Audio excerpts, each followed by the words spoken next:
wa ma kana Allahu, dan tidak mungkin Allah Subhanahu wa taala liyutli'akum, menampakkan atau memberitahukan kepada kalian alal ghaibi, terhadap hal ghaib. Enggak mungkin Gusti Allah itu memberitahukan kepada kalian perkara sing ghaib. Napa perkara sing ghaib? Gusti Allah itu ghaib. Neraka niku ghaib, swarga niku nggih ghaib, malaikat niku nggih ghaib, setan niku nggih ghaib. Gak mungkin Gusti Allah iku nduduhno hal ghaib marang sira kabeh. Dawuh Allah ngoten. Walakin Allah yajtabi min rusuli man yasha, dan akan tetapi lah, kalau ada lakinna dan tetapi, ini hukum yang awal sudah berbeda dengan hukum yang kedua. Akan tetapi Allah memilih min rusuli man yasha, dari para utusannya yang dikehendaki oleh Allah. Ya kecuali para utusannya Allah ambek Gusti Allah dikai weruh hal-hal ghaib. Sampai Kanjeng Nabi semerap namun boten kali swarga. Boten cuma semerap tapi malbu nang swarga. Semerap neraka. Malaikat Jibril kuwi Kanjeng Nabi semerap. Nah, termasuk apa kaitannya dengan ayat ini? Kaitannya itu adalah sifat kemunafikan yang ada dalam hati seseorang. Niku gaib napa mboten? Gaib.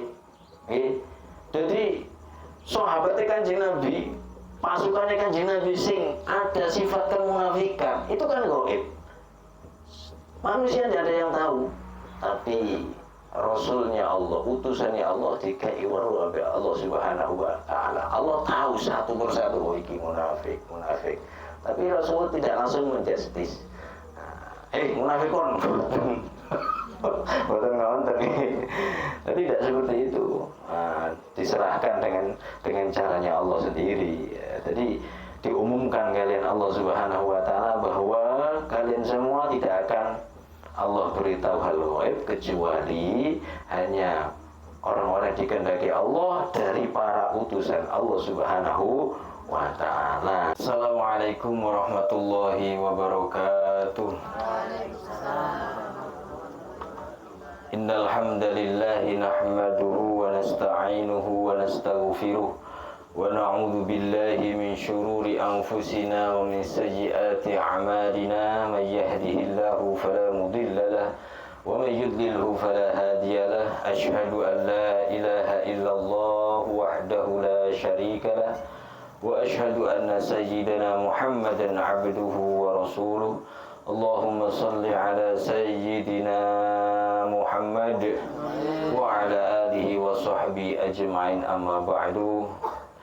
Bapak Ibu jamaah Majelis Ta'lim Tarbiyatun Nasiin rahimakumullah wa hafizakumullah. Mudah-mudahan kumpul kita di tempat ini benar-benar ikhlas karena Allah Subhanahu wa taala, sehingga bisa menggapai ridho Allah Subhanahu wa taala. Amin ya rabbal alamin. Alhamdulillah, bersyukur kepada Allah Subhanahu wa taala dan bersolawat kepada Kanjeng Nabi Muhammad sallallahu alaihi wasallam. Allahumma shalli ala sayyidina Muhammad, dan bersalam kepada Nabi Muhammad sallallahu alaihi wasallam. Assalamu alayka ya Rasulullah. Sebab sholawat kita pasti dibalas Rasulullah, salam kita pun dijawab Rasulullah. Sing umum kan sholawat tok kita nih. Salam jarang. Nah, kita biasakan sholawat dan salam. Salam jadi assalamu alayka ya Rasulullah. Lek tahiyat nih kita selalu mengucapkan salam kepada Rasulullah. Assalamu alayka ayyuhan nabiyyu rahmatullahi wabarakatuh. Alhamdulillah, kita akan mudzakarah ngaji surat Ali Imran ayat 175, yang mana ayat ini masih berkaitan dengan ayat-ayat sebelumnya, di mana menjelaskan tentang pasca perang Uhud dan setelah perang Uhud selepas sehari ada peperangan lagi yang namanya apa? Hamroul Asad. Hamroul Asad itu nama daerah.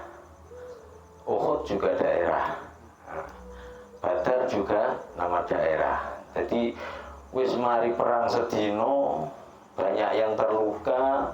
Ternyata besoknya pagi-pagi subuh Kanjeng Nabi memandangkan ayo jihad lagi. Ayat ini masih ada kaitannya dengan perang Uhud, wabil khusus Hamraul Asad. Allah Subhanahu wa taala berfirman, innama dzalikumus syaitanu yukhawwifu awliya'ah. Innama dzalikumus syaitan, sesungguhnya mereka itu adalah setan.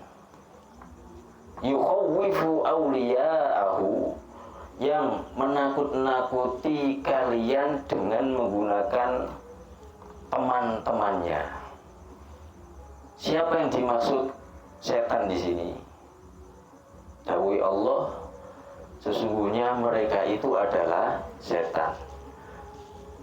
Di ayat sebelumnya, setelah perang Uhud selesai, pasukan Kanjeng Nabi, para sahabat itu banyak yang terluka. Kemudian ternyata Abu Sufyan, pemimpinnya kafir Quraisy Makkah, ini menyuruh orang untuk menyampaikan kepada Nabi dan para sahabat. Mereka ngomong, kongkonane Abu Sufyan ini ngomong kepada Kanjeng Nabi, innan nas, bahwa sesungguhnya orang-orang kafir Quraisy qad jama'u lakum fakhshawhum, mereka sedang mengumpulkan pasukan yang lebih besar daripada pasukan di perang Uhud, akan membumi hanguskan kalian. Fakhshawhum, maka takutlah kalian kepada mereka. Kanjeng Nabi yang sahabat diwedeni ngonten diancam. Paham ya maksudnya? Kanjeng Nabi yang sahabat sampean ojo wani-wani ambek wong kafir, cara bahasa kene ngoten. Saiki wong kafir Quraisy iku menyiapkan bala tentara lebih besar daripada pasukan di perang Uhud, sedangkan kalian sekarang banyak yang terluka. Kalian sedikit, wis angkat bendera putih aja, menyerah saja. Napa jawabannya Kanjeng Nabi dengan para sahabat? Wa qalu hasbunallah wa ni'mal wakil. Napa artinya hasbunallah wa wakil? Cukup Allah sebagai pelindung kami, dan Allah adalah sebaik-baik memberi perlindungan.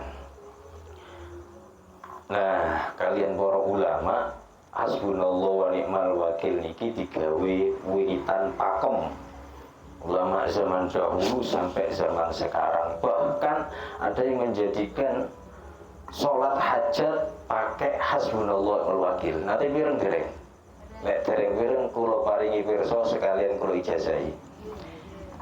Andalane guru kula Ki Haji Mukhtar Nawawi Madura, itu kalau punya hajat ini selalu menggerakkan kanca-kanca santri sholat 2 rakaat. Rakaat pertama baca Fatihah, terus hasbunallah wa ni'mal wakil kabeh 450. Kemudian ruku, i'tidal, sujud seperti ya surat mutlak. Dalam Al-Fatihah langsung. Iya, langsung. Buatan usah surat. Kemudian hasbunallah kan bagian dari surat juga ini. Kemudian rakaat kedua juga itu Fatihah, hasbunallah wa ni'mal wakil, Fatihah terus maca hasbunallah 450. Tetap 450. Terus salam. Setelah salam duduk seperti duduknya hamba sahaya di hadapan tuannya.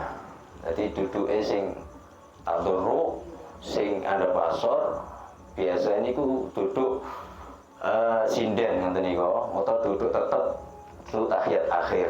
Kemudian maca 450 maneh. Hasbunallah wa ni'mal wakil 450. Selesai baca sholawat sembarang, terus hamdalah memuji Allah, terus utarakan hajat panjenengan datang Allah Subhanahu wa taala. Masya Allah. Ini luar biasa. Ini awal-awal santri pertama di Madura itu belum punya bangunan. Wah, sah sekali, Masya Allah. Barokah sholat hasbana ini. Jenenge sholat hasbana. Niatnya sholat hajat bisa, sholat sunnatan rokaatain ta'ala bisa. Karena ini termasuk sholat mutlak. Ini sholat mutlak. Sholat sunnatan atau mawon, bukan bisa tambah mutlak. Atau sholat al-hajah, bukan apa-apa. Paham ya? Niku sholat hasbana. Nggih pun langsung, jadi langsung pemberitahuan sekaligus ijazah niki. Fala takhafuhum wa khafuni in kuntum mu'minin. Innama dzalikum syaiton. Jadi mereka itu dawuh Gusti Allah, mereka itu sing ngomong, yang membicarakan atau yang memberitahu bahwa orang-orang Mekah sekarang mengumpulkan pasukan yang menakut-nakuti kalian dengan teman-temannya, itu adalah syaitan. Jadi syaiton itu diambil dari akar kata syatona. Syatona itu jelek rupa, jelek bentuk fisik, jelek perangainya. Digambarkan ilate melet, terus napa jenenge ndase enten tanduke, terus mari ngono rambutnya jubris-jubris, terus cangkeme wombo, kupinge kaya wedhus, mari ngono motone niku mendulut terus geni. Medeni banget. Jadi penggaweane setan niku napa? Medeni. Setan zaman biyen ambek setan saiki padha. Medeni wong, aja sampai infak, engko wedi fakir. Aja apa medeni wong apa jenenge wedi mati. Medeni wong budal ngaji engko awake loro kabeh. Nah wis macam-macam lah niku penggaweane setan. Banter gak usah budal. Yukhawifu awliya'ahu. Setan niku meden-medeni ambek kanca-kanca. Aulia, siapa aulia? Auliya'ahu, dengan teman-temannya setan. Aulia itu diambil dari bahasa wali. Wali itu bermakna teman dekat. Ono waline Gusti Allah, ono waline setan. Jadi waline Gusti Allah teman dekatnya Gusti Allah. Jadi sing sambung terus sampai Gusti Allah. Tapi lek wali setan sambung terus sampai setan. Naudzubillahi min waline setan ya padha penggaweane sampai setan. Medeni. Dadi lek ono medeni ojo ngaji, Minggu ngaji, Kamis ngaji, Rebo ngaji, awakmu kok ora gawe ngaji, iku berarti a'udzubillahi minasyaitonir rajim. Bacaan tawud mawon nggih. Lha sebab apa kok ngaji barang kok jadikan hidup kita ini, jadikan ngaji bagian daripada hidup kita. Pemane akhir zaman ngeten iki. Fala takhafuhum. Terus Gusti Allah, fala takhafu, maka jangan kalian takut kepada mereka. Orang-orang beriman ojo wedi ambek ancamane setan lan kanca-kancane. Wa khafuni, kalaupun kalian takut, maka kalian takutlah kepada aku, dawuh Allah Subhanahu wa taala. Yang berhak ditakuti adalah Allah Subhanahu wa taala. Lek mah padha makhluke ojo wedi, tapi wong kafir Quraisy jumlahnya akeh, senjatanya lengkap, medeni. Sekalipun seperti itu, yang memberikan kemenangan, yang memberikan kekalahan itu Allah Subhanahu wa taala. In kuntum mu'minin, jika kalian adalah benar-benar orang yang beriman. Wala yahzunka alladhina yusari'una fil yahzunka, dan jangan kamu wahai Nabi Muhammad, terus ya Allah datang kanjeng Nabi Muhammad, menjadi susah, gelisah, risau alladzina yusari'una fil kufri, terhadap orang-orang yang mereka menyegerakan dirinya ke dalam kekufuran. Apa yang dimaksud ini? Jadi waktu perang Uhud berangkat 1000 orang, ternyata sing 300 balik mundur. Padahal wis ape tutuk Uhud niku ternyata balik. Lah kira-kira ngoten niku ngregetno ta ora niku? Yo ngregetno banget, budal dadak mbelot. Oh, tak dipendung untung niku. Mbelot dadak sing 300. Lah iki orang beriman lah yo apa sih kan? Nah, mereka beralasan macam-macam, walhasil mereka takut akan mati. Terus waktu perang setelah pasca perang Uhud nopo jenenge Hamraul Asad, mereka juga mendeklarasikan tidak ikut perang, padahal manggona Madinah. Nah, mereka orang munafik, wong 300 niku pimpinan Abdullah bin Salam bin Salul, gembonge wong Yahudi, jadi munafik.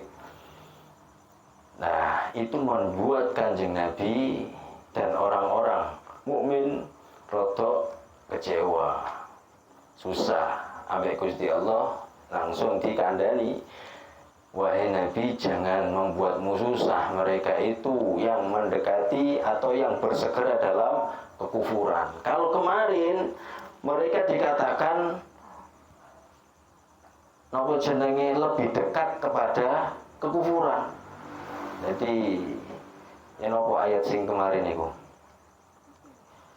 mereka itu lebih dekat pada kekufuran daripada keimanan. Sekarang mereka itu bersegera kembali kepada kekufuran.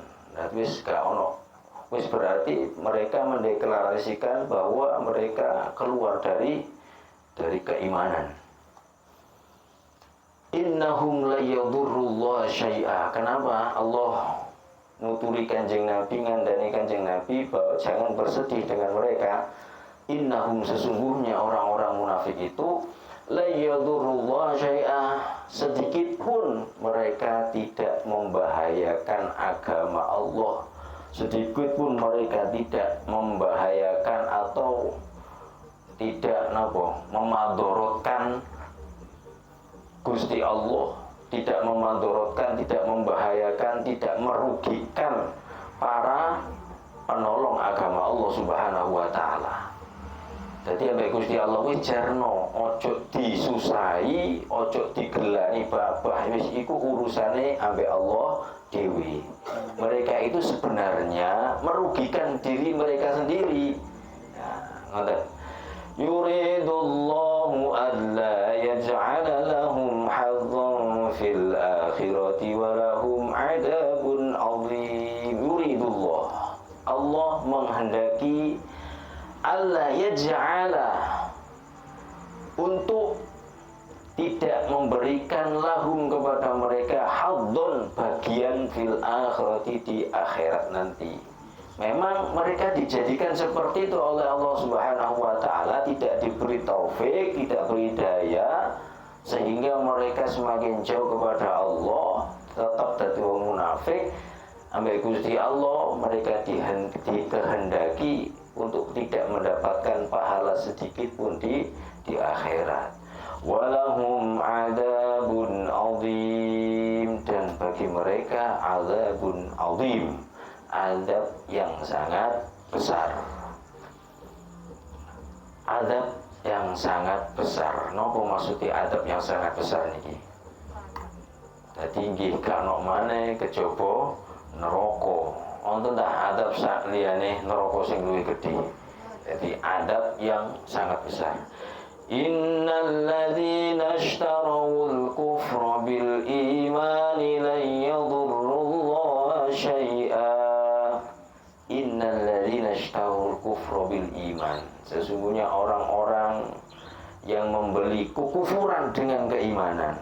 Ya Allah, mereka sampai dikatakan oleh Allah membeli kekufuran dengan keimanan. Aslinya mereka itu iman tapi ragu-ragu. Tapi setelah mereka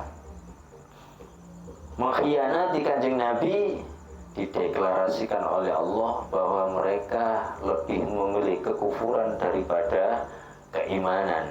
Jadi mengkhianati Kanjeng Nabi 2 kali. Di perang Uhud mereka belot, di perang Hamraul Asad mereka juga deklarasikan tidak ikut perang. Padahal jihad perintah Kanjeng Nabi itu adalah suatu bentuk keimanan.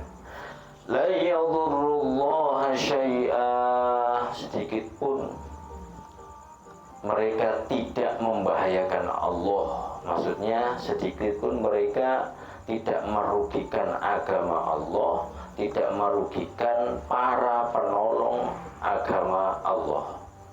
Walahum adzabun alim, dan bagi mereka ada azab yang sangat pedih. Mari adzabun azim, terus adzabun alim.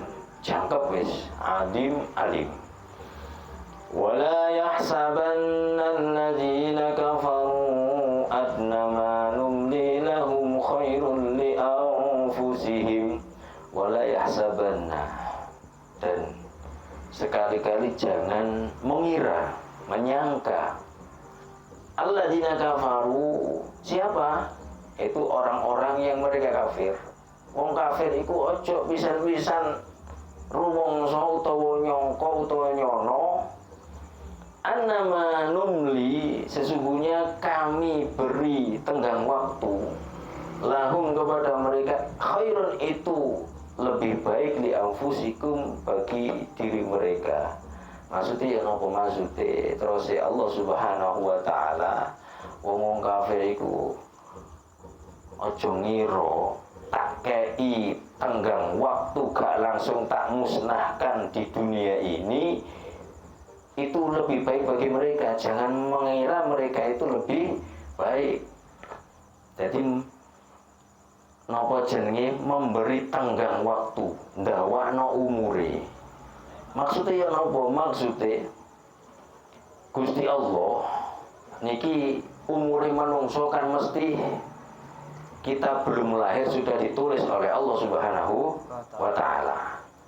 Matine kapan, nang di jam piro, dina apa, iki wis tertulis. Tapi Allah kok nggawe bahasa numli. Numli itu menangguhkan, ndawakno umure. Kok kaya-kaya bertentangan? Mboten. Allah ndamel bahasa numli ini karena mengikuti persangkaan mereka. Mereka menyangka bahwa orang melok perang itu ndawakno umur. Sedangkan melok perang itu marani mati. Nah, sehingga Allah di sini tenggang masa, tenggang waktumu iku sing tak kekno iku duduk khair bagi dirimu, itu bukan suatu kebaikan bagi kalian. Namun innama numli lahum liyazdadu itsma.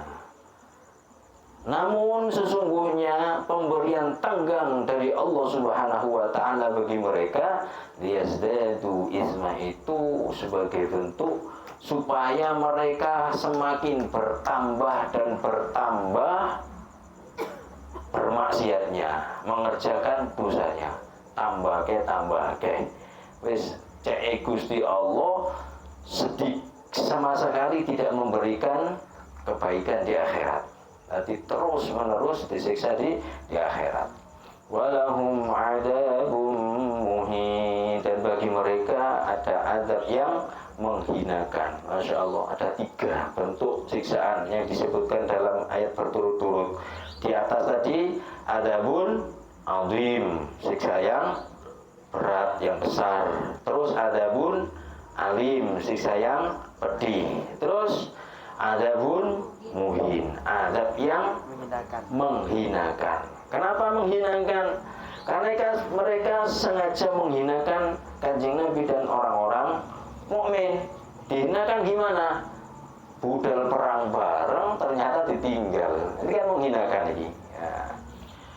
Maka Allahu liyadharal mu'minina ala ma antum alaihi hatta yamizal khabitha minat thayyib.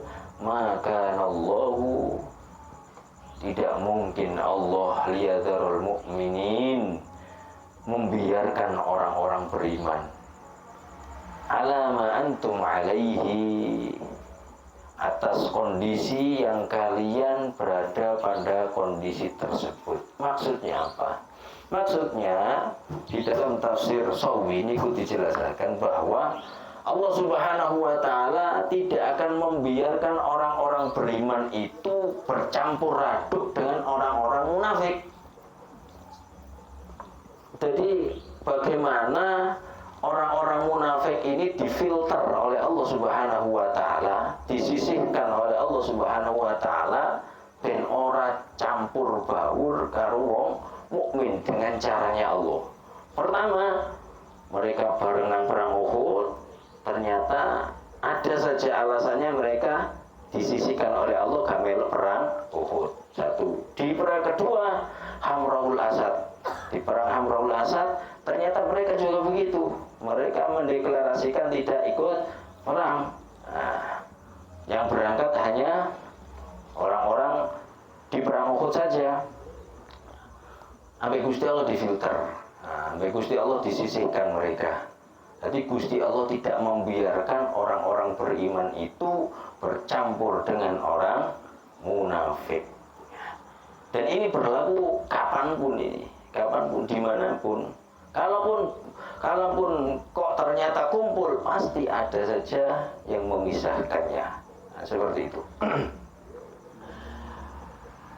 Hatta yamizal khabitha minat thayyib. Sampai kapan? Hatta yamizal khabith, sampai sehingga Allah memisahkan al-khabith minat thayyib. Al-khabith niki makna asale niku adalah sesuatu yang baunya tidak enak, bangkai. Thayyib diambil dari toba, yatibu, tib, jadi harum, berlawanan nggih. Lawane khabith niku thayyib. Jadi orang munafik ini disebut oleh Allah Subhanahu wa Ta'ala sebagai khabith, sehingga Allah mengisahkan orang-orang munafik al-khabith minat thayyib, dari orang-orang yang beriman. Nah, jadi khabith niki juga bisa dipakai makanan halal, makanan haram. Thayyib bisa dipakai makanan halal, rezeki halal. Nah, al-khabithuna lil khabithat, at-thayyibuna lit thayyibat. Orang-orang soleh itu akan dipertemukan dengan orang-orang soleh, dijodohna mbek wong sing soleh. Demikian hanya al-khabithat, al-khabithuna lil khabithat. Wong sing ahli maksiat, tukang zina, ya dipethuk nang wong sing tukang zina, kan begitu. Jadi sampai Gusti Allah, manfaat di perang Uhud itu ternyata adalah Allah ingin menfilter, Allah ingin milah-milah, memisahkan antara orang-orang munafik dengan orang-orang mukmin. Kenapa mereka orang mukmin kok ngumpul wong, orang-orang munafik kok ngumpul wong mukmin? Karena mereka ingin mendapatkan harta dunia. Di perang Badar niki pasukan Kanjeng Nabi cuma berapa? 300. Musuh wong kafir Quraisy berapa? 1000. Ternyata sing menang sinten? Kanjeng Nabi yang 300 udun. Mereka banyak terbunuh, ghanimah atau rampasan perang itu banyak sekali. Mereka orang-orang munafik ini patokannya di situ. Aku lek melok perang ambek Nabi Muhammad. Nabi Muhammad itu nabi. Mereka percaya oleh Nabi Muhammad nabi, tapi tidak mutlak, tidak 100%. Jadi ada keraguan juga. Aku lek melok perang, nah aku oleh bagian nih, oleh bagian rampasan perang. Jadi keapian perang jihadnya itu bukan karena Allah, tapi rampasan perang. Akhirnya di perang Uhud, mereka mendeklarasikan ikut. Wes, aku melok. Orang munafik dengan pimpinan satu orang bin Salul itu ingin ikut perang. Ternyata mau sampai perang, sampai daerah Uhud, mereka dengar bahwa pasukan yang dibawa oleh Abu Sufyan dari Mekah itu jumlahnya 3.000. Ngeder loh. Aku mau terung ewu, nah perang Badar mau 1.000, lagi terung ewu.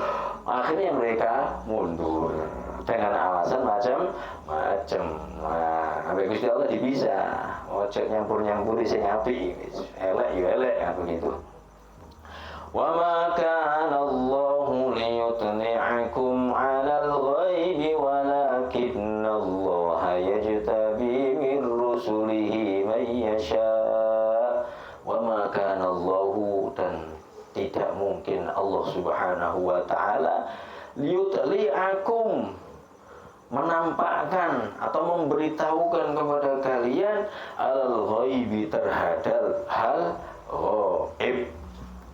Gak mungkin Gusti Allah itu memberitahukan kepada kalian perkara sing ghaib.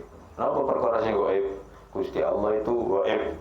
Neraka niku ghaib, swarga niku nggih ghaib, malaikat niku nggih ghaib, setan niku nggih ghaib. Gak mungkin Gusti Allah iku nduduhno hal ghaib marang sira kabeh. Dawuh Allah ngoten. Walakin Allah yajtabi min rusuli man yasha, dan akan tetapi lah, kalau ada lakinna dan tetapi, ini hukum yang awal sudah berbeda dengan hukum yang kedua. Akan tetapi Allah memilih min rusuli man yasha, dari para utusannya yang dikehendaki oleh Allah. Ya kecuali para utusannya Allah ambek Gusti Allah dikai weruh hal-hal ghaib. Sampai Kanjeng Nabi semerap napa mboten kali swarga. Mboten cuma semerap tapi malbu nang swarga. Semerap neraka. Malaikat Jibril kuwi Kanjeng Nabi semerap. Nah, termasuk apa kaitannya dengan ayat ini? Kaitannya itu adalah sifat kemunafikan yang ada dalam hati seseorang. Niku ghaib napa mboten? Ghaib. Jadi sahabatnya Kanjeng Nabi, pasukannya Kanjeng Nabi sing ada sifat kemunafikan, itu kan ghaib.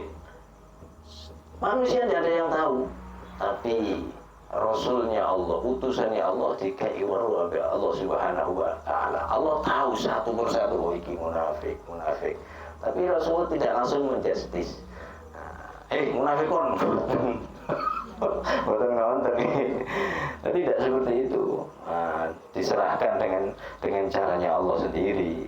Jadi diumumkan kalian Allah Subhanahu wa taala bahwa kalian semua tidak akan Allah beritahu hal ghaib kecuali hanya orang-orang dikehendaki Allah dari para utusan Allah Subhanahu wa ta'ala, juga penerusnya Rasulullah. Siapa? Para wali-wali Allah, tapi beda tingkatan, beda tingkatannya. Jadi Allah memasukkan nur, yang nur itu bisa menerangi hati seseorang kekasih Allah, sehingga dia punya firasat yang tajam. Jadi tidak tahu hal gaib, tidak tahu. Sing ngomong para nabi yang dikendaki kita ini, umatnya tidak tahu hal gaib, tapi firasatnya tajam.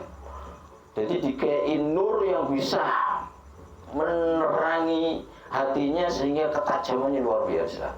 Kalau ingin tanya gini, Lampung ingin tanya gini kan, nampak tengah konon gak ketok ini.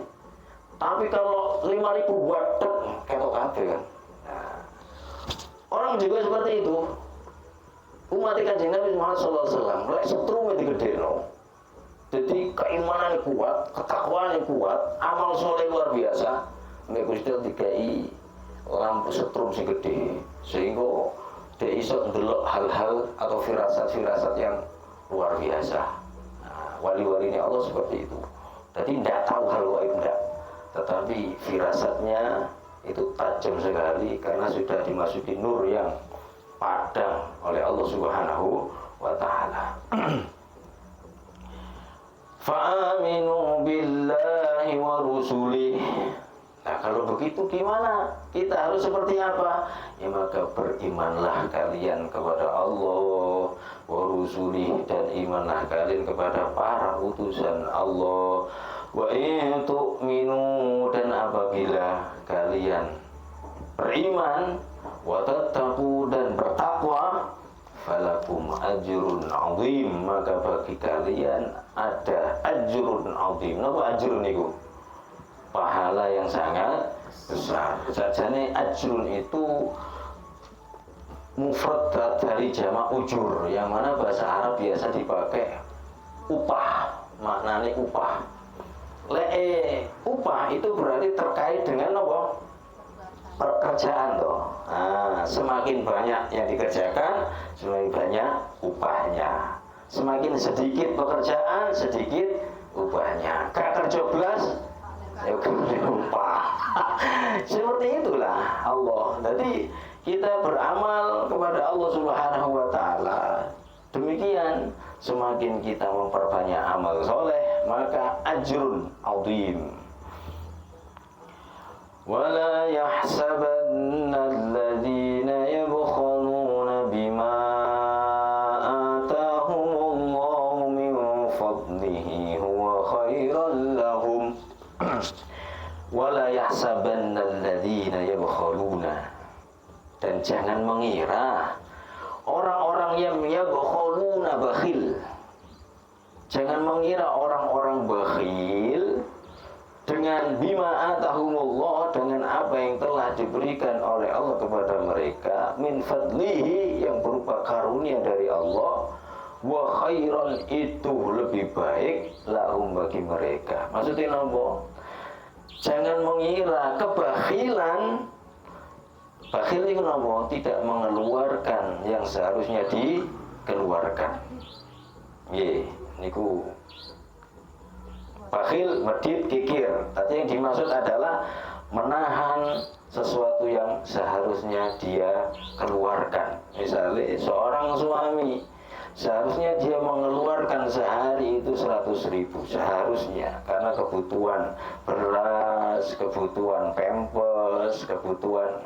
Tapi ternyata dia punya 100.000, kok sing di tokno mek 75, sing selawe ditahan. Itu bakhil sudah. Jadi bakhil. Nah, jangan mengira kebakhilan yang dikerjakan itu baik bagi mereka. Enggak, bal huwa syarrul lahum. Tapi kebakhilan itu syarrul lahum, itu buruk bagi mereka. Jadi mengira orang-orang bakhil yang mengira bahwa kebakhilan itu bisa menambah kekayaan, itu salah. Bahwa syarrun, tapi itu malah petaka bagi mereka. Kalau begitu, sayutawwaquna ma bakhilu bihi yaumal qiyamah. Sayutawwaquna, mereka akan dikalungi ma bakhilu, apa yang mereka bakhilkan, yaumal qiyamati, kelak di hari kiamat. Misalnya duwe mobil, tonggone butuh, pena rumah sakit, nyili padahal yo nganggur, gak oleh, wis kena bakhil, awas. Ini dikalung no mobil iku. Bayang no, dikalung no. Niku makna hakiki. Ada makna penafsiran lain dari para ulama, yaitu bahasa kalung itu nyendel terus toh. Kalung itu nyendel, kemana-mana kan digawe. Jadi selama dia bakhil, selamanya dia mendapatkan apa jenenge ujian atau bukan ujian. Napa niki jenenge siksaan, terus menerus mendapat siksaan dari Allah Subhanahu wa ta'ala. Tadi bahasa dikalungkannya koyo dene kalung nang ndi digowo. Jadi dikalungi ujian, dikalungi masalah, dikalungi siksa oleh Allah Subhanahu wa ta'ala. Jadi di sini kaitannya kok ngomongno bakhil, padahal di ayat-ayat sebelumnya ini ngomongno apa? Ngomongno perang. Apa kaitannya? Lek perang niku luman dengan nyawa. Lek niki luman dengan harta. Ojo sampai medit nyawa, ojo sampai medit harta. Lek urusane kanggo Gusti Allah. Niku masyaallah. Abot nggih. Sakjane ora abot, pokoke imane dikencengi. Mangkane ngaji tafsir niku. Ngaji tafsir niku di zaman Belanda ndak boleh. Tafsir Sawi yang boleh hanya tafsir Jalalain, di mana tafsir Jalalain itu hanya menafsiri perkata saja, kalimatnya saja. Adapun pandangan para ulama, mulai ngaji tafsir Sawi, mulai ngaji Ibnu Katsir, niki setelah ngaji berubah, cara pandangnya berubah. Wong biasa emanan dari lomat. Wong wedi mati dadi kendel mati. Makanya mbek lo gak oleh dicetok. Aja wong lulusan Mekah, nggih. Ndak boleh menyebarkan dipantau terus. Aja sampai ngulang tafsir. Oleh mung tafsir Jalalain tok. Mereka juga mempelajari iki wae gak wedi mati nggih.